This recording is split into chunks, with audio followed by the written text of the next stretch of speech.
29वां अध्याय, भक्ति का मर्म और काल की महिमा। देवहूति ने पूछा, प्रभु, प्रकृति, पुरुष और महत्व तत्व आदि का जैसा लक्षण सांख्य शास्त्र में कहा गया है तथा जिसके द्वारा उनका वास्तविक स्वरूप अलग अलग जाना जाता है, और भक्ति योग को ही जिसका प्रयोजन कहा गया है, वह आपने मुझे बताया।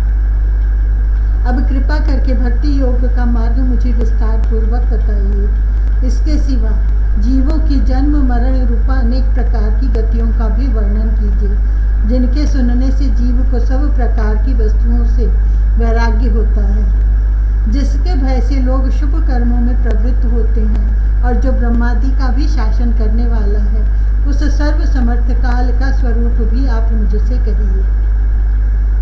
ज्ञान दृष्टि के लुप्त हो जाने के कारण देह आदि मिथ्या वस्तुओं में जिन्हें आत्म अभिमान हो गया है तथा बुद्धि के कर्म आसक्त रहने के कारण अत्यंत श्रमित होकर जो चिरकाल से अपार अंधकार में संसार में सोए पड़े हैं, उन्हें जगाने के लिए आप योग प्रकाशक सूर्य ही प्रकट हुए हैं। श्री मैत्रेय जी कहते हैं, कुरुश्रेष्ठ विदुर जी, माता की ये मनोहर वचन सुनकर महामुनि कपिल जी ने उनकी प्रशंसा की और जीवों के प्रति दया से द्रवीभूत हो बड़ी प्रसन्नता के साथ उनसे इस प्रकार बोले। श्री भगवान ने कहा, माता जी, साधकों के भाव के अनुसार भक्ति योग का अनेक प्रकार से प्रकाश होता है, क्योंकि स्वभाव और गुणों के भेद से मनुष्यों के भाव में भी विभिन्नता आ जाती है। जो भेददर्शी क्रोधी पुरुष हृदय में हिंसा, दंभ अथवा मात्सर्य का भाव रखकर मुझसे प्रेम करता है, वह मेरा तामस भक्त है। जो पुरुष विषय, यश और ऐश्वर्य की कामना से प्रतिमा आदि में मेरा भेदभाव से पूजन करता है, वह राजस भक्त है। जो व्यक्ति पापों का क्षय करने के लिए, परमात्मा को अर्पण करने के लिए और पूजन करना कर्तव्य है, इस बुद्धि से मेरा भेदभाव से पूजन करता है, वह सात्विक भक्त है। जिस प्रकार गंगा का प्रवाह अखंड रूप से समुद्र की ओर बहता रहता है, मेरे गुणों के श्रवण मात्र से मन की गति का तैल धारावत अविच्छिन्न रूप से मुझ सर्वांतरयामी के प्रति हो जाना तथा मुझ पुरुषोत्तम में निष्काम और अनन्य प्रेम होना, यह निर्गुण भक्ति योग का लक्षण कहा गया है। ऐसे निष्काम भक्त दिए जाने पर भी मेरी सेवा को छोड़कर सालोक्य, साष्टी, सामीप्य और सायुज्य मोक्ष तक नहीं लेते। भगवत सेवा के लिए मुक्ति का तिरस्कार करने वाला यह भक्ति योग ही परम पुरुषार्थ अथवा साध्य कहा गया है। इसके द्वारा पुरुष तीनों गुणों को लांघ कर मेरे भाव को, मेरे प्रेम रूप अप्राकृत स्वरूप को प्राप्त हो जाता है। निष्काम भाव से श्रद्धा पूर्वक अपने नित्य नैमित्तिक कर्तव्यों का पालन कर नित्य प्रतिहिंसा रहित उत्तम क्रिया योग का अनुष्ठान करने, मेरी प्रतिमा का दर्शन, स्पर्श, पूजा, स्तुति और वंदना करने, प्राणियों में मेरी भावना करने, धैर्य और वैराग्य के अवलंबन, महापुरुषों का मान, दीनों पर दया और समान स्थिति वालों के प्रति मित्रता का व्यवहार करने, यम नियमों का पालन, अध्यात्म शास्त्रों का श्रवण और मेरे नामों का उच्च स्वर से कीर्तन करने से तथा मन की सरलता, सत्पुरुषों के संग और अहंकार के त्याग से मेरे धर्मों का, भागवत धर्मों का अनुष्ठान करने वाले भक्त पुरुष का चित्त अत्यंत शुद्ध होकर मेरे गुणों के श्रवण मात्र से अनायास ही मुझ में लग जाता है। जिस प्रकार वायु के द्वारा उड़कर जाने वाला गंध अपने आश्रय पुष्प से प्राणेंद्रिय तक पहुंच जाता है, उसी प्रकार भक्ति योग में तत्पर और राग द्वेष आदि विकारों से शुद्ध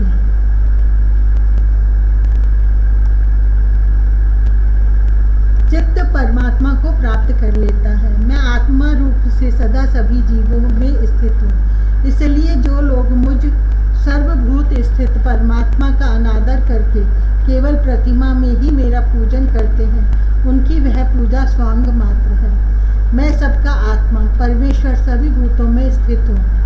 ऐसी दशा में जो मोहवश मेरी उपेक्षा करके केवल प्रतिमा के पूजन में ही लगा रहता है, वह तो मानो भस्म में ही हवन करता है। जो भेददर्शी और अभिमानी पुरुष जो दूसरे जीवों के साथ वैर बांधता है और इस प्रकार उनके शरीरों में विद्यमान मुझ आत्मा से ही द्वेष करता है, उसके मन को कभी शांति नहीं मिल सकती। माता जी, दूसरे जीवों का अपमान करता है, वह बहुत सी घटिया बढ़िया सामग्रियों से अनेक प्रकार के विधि विधान के साथ मेरी मूर्ति का पूजन भी करे तो भी मैं उससे प्रसन्न नहीं हो सकता। मनुष्य अपने धर्म का अनुष्ठान करता हुआ तब तक मुझ ईश्वर की प्रतिमा आदि में पूजा करता रहे, जब तक उसे अपने हृदय में एवं संपूर्ण प्राणियों में स्थित परमात्मा का अनुभव न हो जाए। जो व्यक्ति आत्मा और परमात्मा के बीच में थोड़ा सा भी अंतर करता है, उस भेददर्शी को मैं मृत्यु रूप से महान भय उपस्थित करता हूँ। अतः संपूर्ण प्राणियों के भीतर घर बनाकर उन प्राणियों के ही रूप में स्थित मुझ परमात्मा का यथा योग्य दान, मान, मित्रता के व्यवहार तथा समदृष्टि के द्वारा पूजन करना चाहिए। माता जी, पाषाण आदि अचेतनों की अपेक्षा वृक्ष आदि जीव श्रेष्ठ हैं। उनसे सांस लेने वाले प्राणी श्रेष्ठ हैं। उनमें भी मन वाले प्राणी उत्तम और उनसे इंद्रिय की वृत्तियों से युक्त प्राणी श्रेष्ठ हैं। सेंद्रिय प्राणियों से भी केवल स्पर्श का अनुभव करने वालों की अपेक्षा रस का ग्रहण कर सकने वाले मत्स्य आदि उत्कृष्ट हैं तथा रसवेत्ताओं की अपेक्षा गंध का अनुभव करने वाले भ्रमर आदि और गंध का ग्रहण करने वालों से भी शब्द का ग्रहण करने वाले सर्प आदि श्रेष्ठ हैं। उनसे भी रूप का अनुभव करने वाले काक आदि उत्तम है और उनकी अपेक्षा जिनके ऊपर नीचे दोनों और दांत होते हैं वे जीव श्रेष्ठ हैं। उनमें भी बिना पैर वालों से बहुत से चरणों वाले श्रेष्ठ हैं तथा बहुत चरणों वालों से 4 चरण वाले और 4 चरण वालों से भी 2 चरण वाले मनुष्य श्रेष्ठ हैं। मनुष्यों में भी 4 वर्ण श्रेष्ठ हैं, उनमें भी ब्राह्मण श्रेष्ठ हैं। ब्राह्मणों में वेद को जानने वाले उत्तम हैं और वेदज्ञों में भी वेद का तात्पर्य जानने वाले श्रेष्ठ हैं। और वेदज्ञों में भी वेद का तात्पर्य जानने वाले श्रेष्ठ हैं। तात्पर्य जानने वालों से संशय निवारण करने वाले और उनसे भी वर्णाश्रम उचित धर्म का पालन करने वाले तथा उनसे भी आसक्ति का त्याग और अपने धर्म का निष्काम भाव से आचरण करने वाले श्रेष्ठ हैं। उनकी अपेक्षा भी जो लोग अपने संपूर्ण कर्म, उनके फल और अपने शरीर को भी मुझे ही अर्पण करके भेदभाव छोड़कर मेरी उपासना करते हैं, वे श्रेष्ठ हैं। इस प्रकार मुझे ही चित्त और कर्म समर्पण करने वाले अकर्ता और समदर्शी पुरुष से बढ़कर मुझे कोई अन्य प्राणी नहीं दिखता।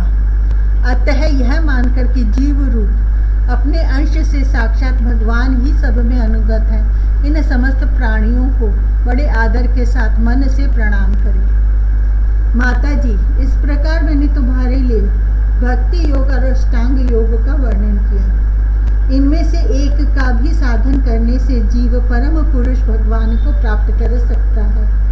भगवान परमात्मा पर ब्रह्म का अद्भुत प्रभाव संपन्न तथा जागतिक पदार्थों के नानाविध वैचित्र्य का हेतुभूत स्वरूप विशेष ही काल नाम से विख्यात है। प्रकृति और पुरुष इसी के रूप हैं तथा इनसे यह पृथक भी है।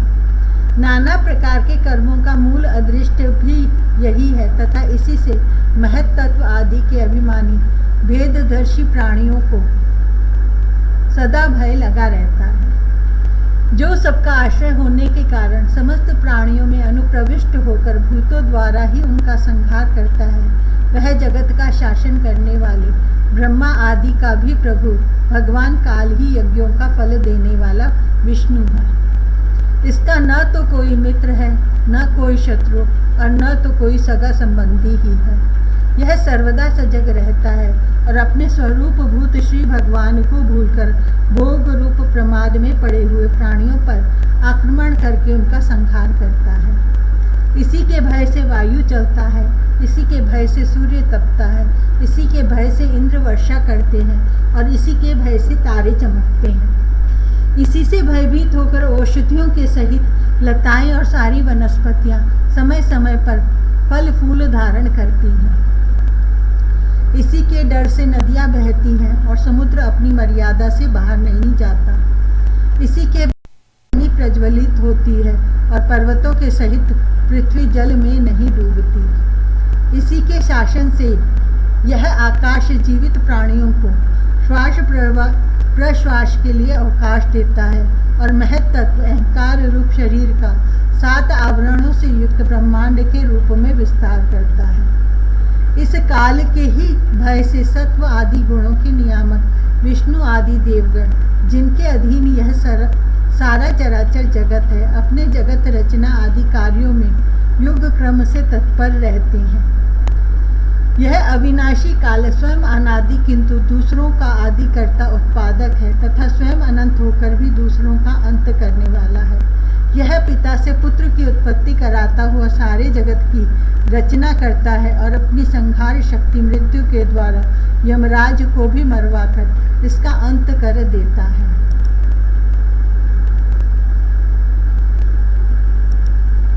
तीसवा अध्याय, देह गेह में आसक्त पुरुषों की अधोगति का वर्णन। कपिल देव जी कहते हैं, माता जी, जिस प्रकार वायु के द्वारा उड़ाया जाने वाला मेघ समूह उसके बल को नहीं जानता, उसी प्रकार यह जीव भी बलवान काल की प्रेरणा से भिन्न भिन्न अवस्थाओं और योनियों में भ्रमण करता रहता है, किंतु उसके प्रबल पराक्रम को नहीं जानता।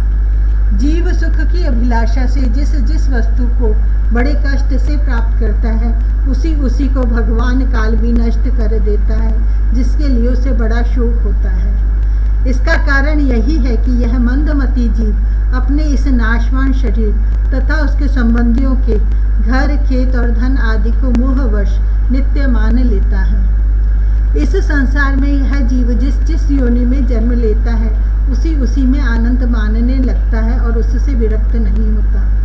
यह भगवान की माया से ऐसा मोहित हो रहा है कि कर्मवश नारकी योनियों में जन्म लेने पर भी वहाँ की विष्ठा आदि भोगों में ही सुख मानने के कारण उसे भी छोड़ना नहीं चाहता।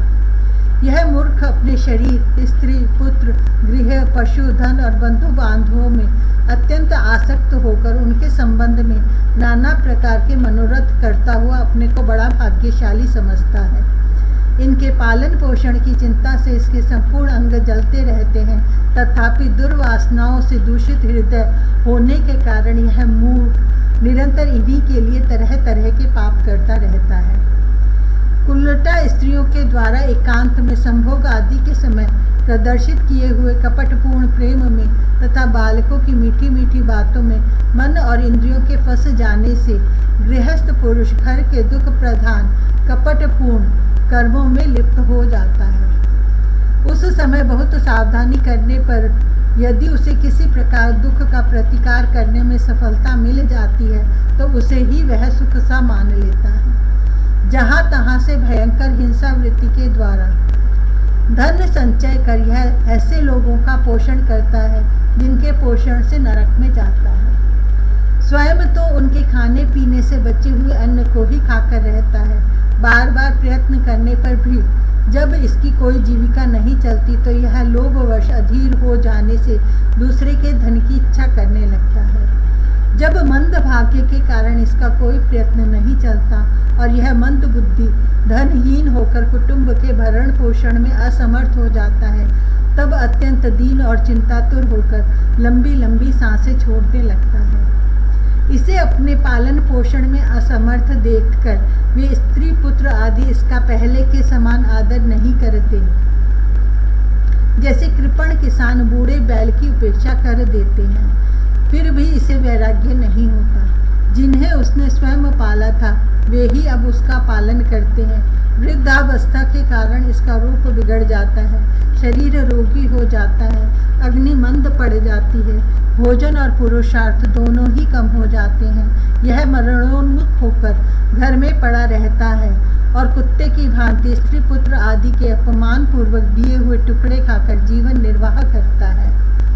मृत्यु का समय निकट आने पर वायु के उत्क्रमण से इसकी पुतलियां चढ़ जाती हैं, श्वास प्रश्वास की नलिकाएं कफ से रुक जाती हैं, खांसने और सांस लेने में भी इसे बड़ा कष्ट होता है तथा कफ बढ़ जाने के कारण कंठ में घुरघुराहट होने लगती है। यह अपने शोकातुर बंधु बांधवों से गिरा हुआ पड़ा और मृत्यु पाश के वशीभूत हो जाने से उनके बुलाने पर भी नहीं बोल सकता।